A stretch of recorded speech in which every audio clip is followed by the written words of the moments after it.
주님의 이름으로 임직 받아 충성하시는 모든 직분자들에게 하나님의 은총이 함께하시기 바랍니다. 이 성경은 직분의 높낮이, 차이 이런 걸 말하지 않습니다. 다만 직분이 무엇이든 그 직분을 맡은 자에게 충성을 요구합니다. 그래서 직분을 받은 사람의 기도 제목은 직분을 잘 감당해서 하나님, 전 이런 복을 누리고 싶습니다. 이게 아니라 나 같은 부족한 사람에게 이 청지기 사명을 맡겨주셨으니 이 사명을 맡겨주신 주인에게 충성하게 하소서입니다. 따라서 직분자들에게 요구되는 것은 충성이죠. 오늘 본문 10절 말미에 네가 죽도록 충성하라 그리하면 내가 생명의 관을 내게 주리라 이런 말씀이 있죠. 이 말씀은 주로 어디에서 볼 수 있습니까? 임직식 때 항존직 임직패에서 볼 수 있습니다. 무거운 직분을 받았으니 그 직분의 무게에 맞게 충성하라는 주님의 요구에 임직자들은 아멘으로 화답하며 두려움과 감격이 교차하는 가운데 내가 죽도록 충성하리라는 각오를 마음에 아로새기게 됩니다. 우리 함양교회 항존 직분자들의 마음에 여전히 이 각오가 살아 있는지 한번 스스로에게 한번 질문해 보시기 바랍니다. 10절의 이 말씀, 10절의 이 말씀은요, 내가 죽도록 충성하라 그리하면 내가 생명의 관을 내게 주리라. 이 말씀 이거 누가 하신 것일까요? 성경에 보니까 처음이며 마지막이요 죽었다가 살아나시니 알파와 오메가이며 죽었다가 살아나시니 누구실까요? 네, 부활하신 예수님.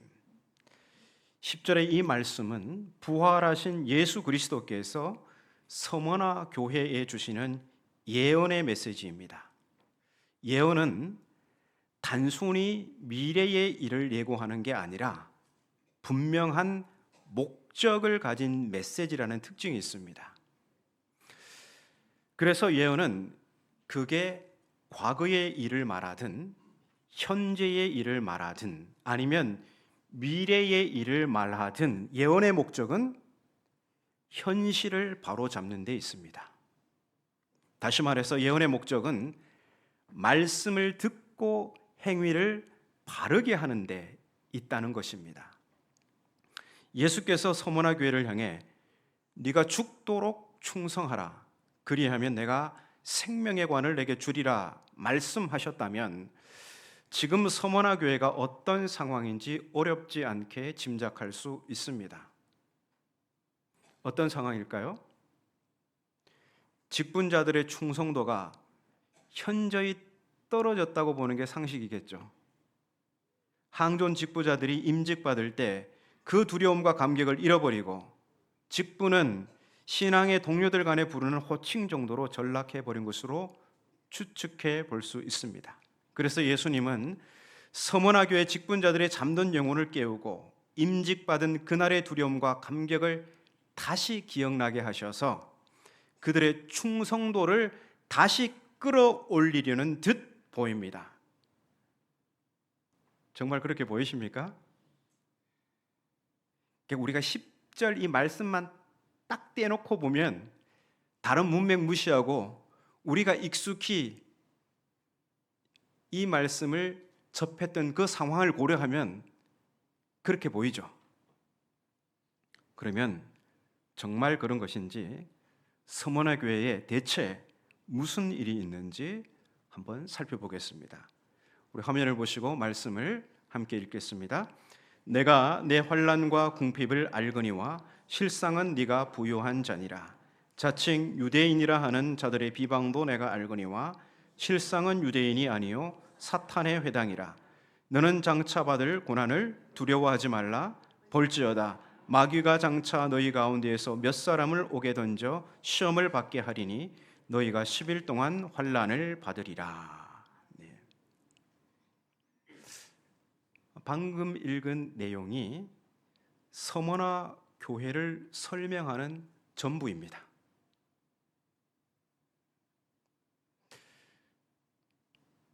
직분 이야기는 안 나오는 것 같습니다. 서머나 교회는 이 말씀에 따르면 환난과 궁핍 가운데 있습니다. 여기서 환난과 궁핍, 이 표현은요, 헬라어 표현에서는 문법에서는 이렇게 읽어도 됩니다. 환난 곧 궁핍. 그러니까 서머나 교회가 당하는 환난은 다름 아닌 궁핍, 곧 가난이라는 것입니다. 역사적 자료에 따르면 당시 서머나는 경제적으로 매우 풍족한 도시였다고 합니다. 자, 그런 풍요로운 도시에서 서머나 교회가 가난을 겪고 있다는 것은 의외입니다. 보통 도시의 풍요는 그 도시 안에 있는 교회에도 영향을 미칩니다. 성도들이 도시의 한 구성원으로 살아가면서 경제 활동을 하기 때문에 성도들 또한 경제적 혜택을 누릴 수 있을 것이고, 그로 인해 교회 예산도 제법 괜찮을 것이라는 게 일반적인 상식이죠. 그런데 부활하신 예수님은 서머나 교회가 가난이라는 환난을 겪고 있다고 하십니다. 어떻게 풍요로운 도시의 상황과 그 도시 안에 가난한 교회가 공존하는 것일까요? 그것은 길드 체제라는 경제 구조 때문입니다. 길드 체제. 길드라는 말이 조합입니다. 조합이라는 뜻이거든요. 이 길드는 일종의 협동조합인데요. 이 조합에 가입한 회원들끼리만 합법적 경제활동을 할 수 있습니다. 만일 이 조합에 가입하지 않으면 경제활동을 할 수 없기 때문에 수익을 창출할 수가 없습니다. 자, 그러면 가입하면 되지 않습니까? 물론이죠. 가입하면 됩니다. 하지만 이 조합에 가입하려면 황제 숭배를 비롯한 여러 이교적 우상 숭배에 참여해야 합니다. 바로 그 가장 결정적인 게 뭐냐면 666표입니다. 이 표를 받아야 합법적으로 이 조합에 들어가서 경제 활동을 할 수 있습니다. 이 황제 숭배에 참여하지 않으면 길드라는 경제 공동체에 가입할 수 없었고, 그래서 정상적인 경제 활동을 할 수 없었습니다. 그렇기 때문에 황제 숭배를 거부할 수밖에 없는 그리스도인들에게 이 길드 체제는 가난을 초래할 수밖에 없는 사악한 경제 구조인 것입니다. 그래서 오직 하나님만을 섬기며 주 예수의 증인으로 살아가는 그리스도인들에게 서머나 도시의 풍요로움은 그림의 떡에 불과했습니다. 그런데 예수님은 갑자기 말을 바꾸시죠. 실상은 네가 부요하니라. 방금 전까지 서머나 교회가 가난이라는 환난 가운데 있다고 하셨는데 갑자기 실상은 부요하다, 이렇게 말씀하십니다. 이게 무슨 말씀일까요? 서머나 교회 성도들은 비록 로마의 사악한 경제 구조 때문에 가난이라는 환난을 겪고 있지만 하늘의 차원에서 보면 믿음을 지키는 그들이야말로 영생이 약속된 영적 부요함 가운데 있다는 것입니다. 물론 예수님의 말씀은 육적으로 가난해야 영적으로 부요하다는 그러한 말씀이 아닙니다. 육적으로 가난해서 믿음을 저버리는 사람이 있는가 하면 육적으로 부요하면서도 신실한 믿음의 사람들이 있습니다. 지금 서머나 교회 성도들은 비록 육적으로는 가난하지만 그 가난 가운데서도 믿음을 지키기 때문에 영적으로 부요함 가운데 있다는 것입니다. 따라서 영적인 부요함은 빈부 차이의 문제가 아니라 믿음을 지키는 여부에 달려 있는 것입니다. 곧이어 예수님은 서머나 교회가 자칭 유대인이라 하는 자들의 비방을 받고 있다고 하십니다. 서문화 교회는 가난이라는 환난 외에도 자칭 유대인이라 하는 자들로부터 모독을 당하고 있다는 것이죠. 그런데 예수님은 그들이 실상은 유대인이 아니라 사탄의 회당이라고 하십니다. 이게 무슨 말씀일까요? 그 예수님은 이렇게 얘기해놓고 실상은 자꾸 이렇게 말씀하시잖아요. 실상은 가난하다 해놓고 실상은 부유하다 하고. 이 유대인들을 가리켜서 사탄의 회당이라고 하죠. 이 회당은 유대인들이 하나님의 말씀을 가르치고 하나님을 섬기기 위해 모이는 장소입니다. 그런데 이런 하나님의 회당을 하나님을 대적하고 사탄을 섬기는 사탄의 회당이라고 하십니다. 유대인들이 사탄을 섬긴다니 이게 무슨 말일까요? 이것은 90년대 말 그리스도인들과 유대인들 사이에서 발생한 갈등을 알아야 이해할 수 있습니다. 90년대 말 누구와 누구가요? 유대인들과 그리스도인들 사이에 갈등이 있었습니다. 역사적으로 유대교는 수백 년 동안 여러 제국의 지배를 받아오는 과정에서 정통이라 할 수 있는 유대교가 없었습니다. 자기 나름 정통이라 주장하는 여러 유대교 분파들이 있었죠. 예수님 당시에도 사두개파, 바리새파, 에세네파, 복음서 읽다 보면 이런 여러 유대교 분파가 나오죠. 자, 자기 나름대로 자기들의 정통이래요. 하지만 그것은 어디까지나 자기 주장이 지나지 않았습니다.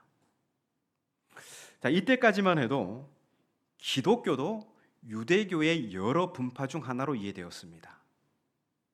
또 어떤 이들은 기독교가 참된 유대교야 이렇게 주장하기까지도 했습니다.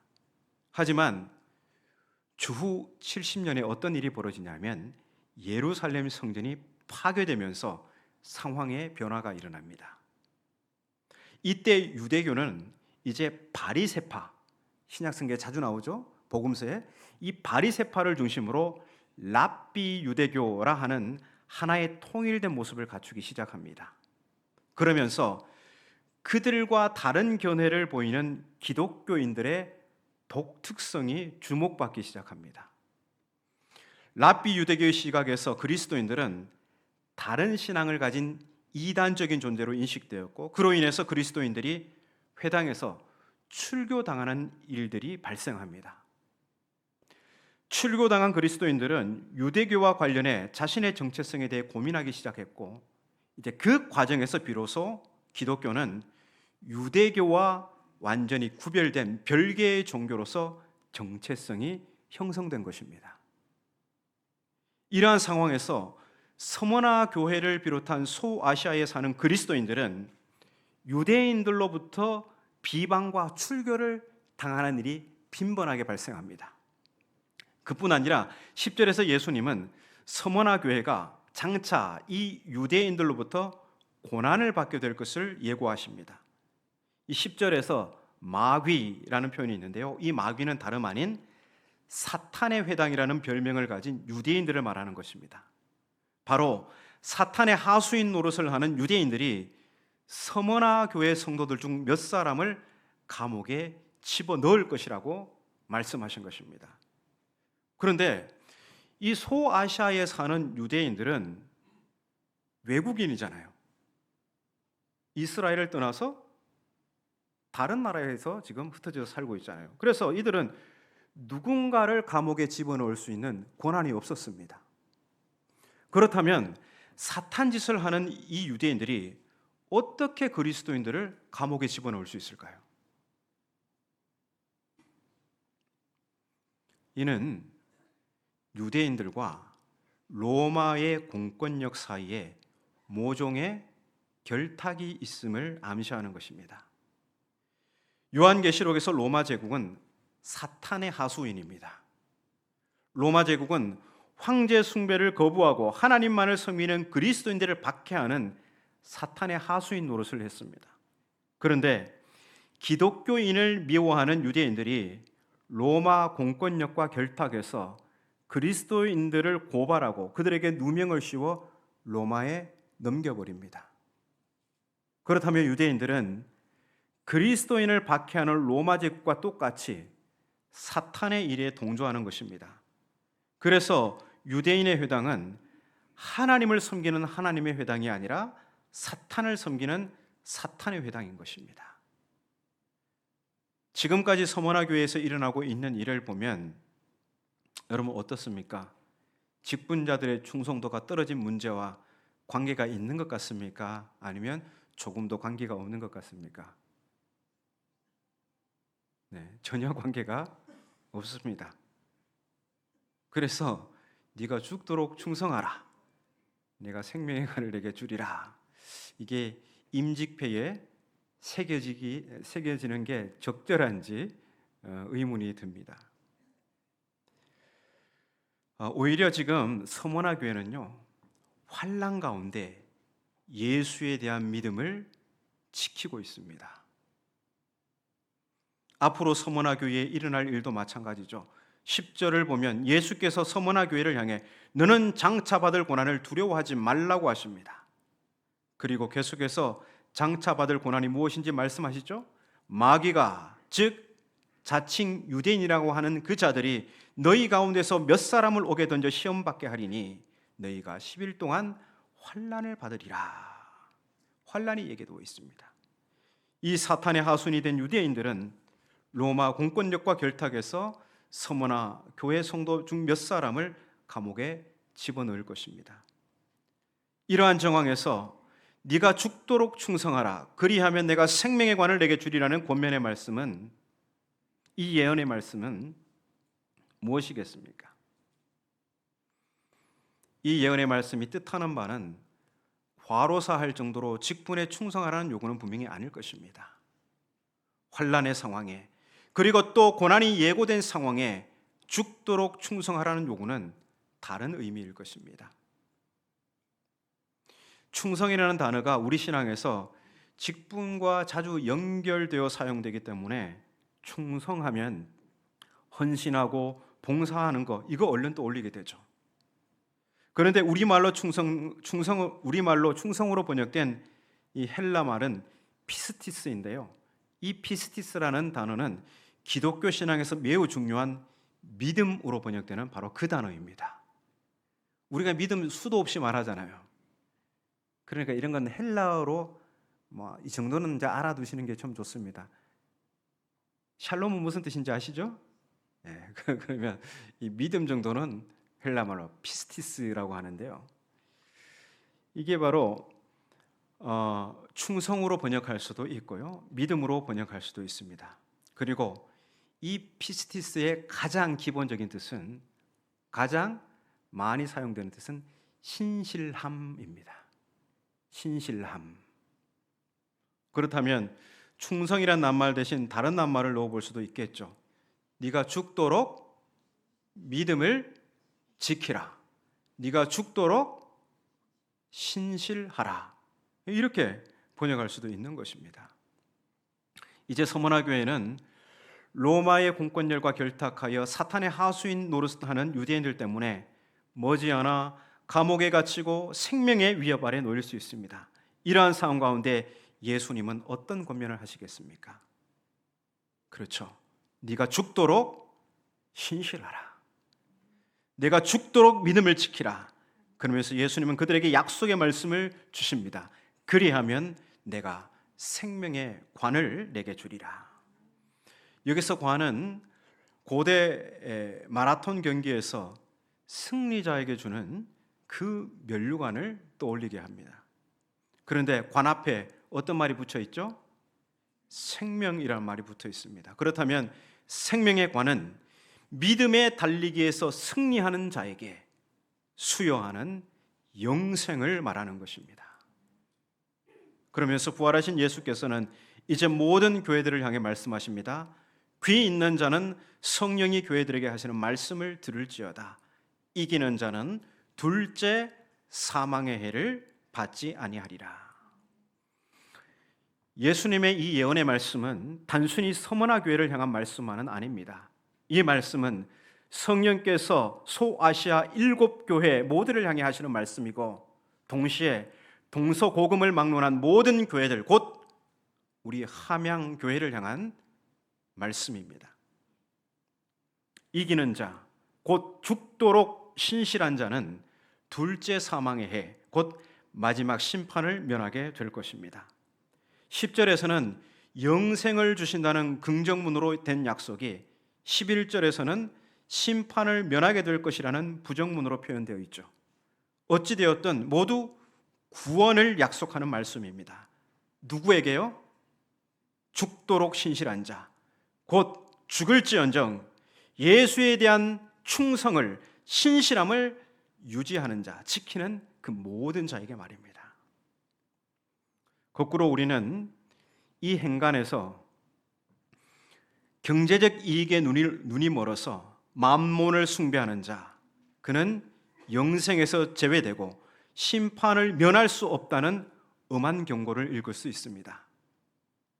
유한 당시나 오늘을 사는 우리에게 공통적인 것은, 미래에 대한 불안을 느끼는 인간은 경제적 이익 앞에서 신념도, 도덕도, 신앙도 모두 위협당한다는 사실입니다. 당장 눈앞에 보이는 이익을 취하기 위해, 당장 눈앞에 보이는 불이익을 면하기 위해 그리스도인은 자주 유혹에 노출됩니다. 우리가 별 죄책감 없이 남을 속이고 부정한 이익을 취하고 우리 사회의 경제 구조를 빈익빈 부익부로 조장하는 일에 일조하는 것은 모두 만몬을 섬기는 죄에 해당합니다. 서머나 교회는 길드 체제라는 경제 구조에서 가난과 박해 위협하에 놓여 있었습니다. 우리는 자유시장 경제 구조에서 살아갑니다. 자유시장 체제는 능력에 따라 이익을 창출하는 것을 죄라고 하지 않습니다. 자유시장 체제는 인간의 욕망이 경쟁하며 그 안에서 승자와 패자가 발생하고, 그로 인해 적자생존, 약육강식의 시장이 형성됩니다. 이러한 자유시장 체제 가운데서 믿음을 지키며 산다는 것은 무엇일까요? 이러한 상황 가운데서 예수에 대한 신실함을 유지하며 산다는 게 무엇일까요? 그것은 만몬의 힘에 지배당하지 않는 것입니다. 돈에 끌려 살아가지 않는 것입니다. 돈의 힘에 굴복하지 않는 것입니다. 손해가 있더라도 남의 것을 속여 빼앗거나 위법한 일을 단호히 거부하고 정직과 절제와 더불어서 패배한 이웃의 손을 잡아줄 수 있는 마음의 여유가 있는 것, 이게 신실함입니다. 내가 그렇게 누군가를 돌아보는 사이, 나의 경쟁자가 나를 치고 나가더라도, 그래서 내게 손해가 있더라도 만몬의 힘에 충동하지 않고 사람 냄새 풍기며 살아가는 것이 오늘 우리를 향해 네가 죽도록 충성하라는 주님의 예언의 말씀에 담긴 의미입니다. 이렇게 손해를 무릅쓰고 믿음을 지키는 자들에게 우리 주님께서 말씀하십니다. 그리하면 내가 생명의 관을 내게 주리라.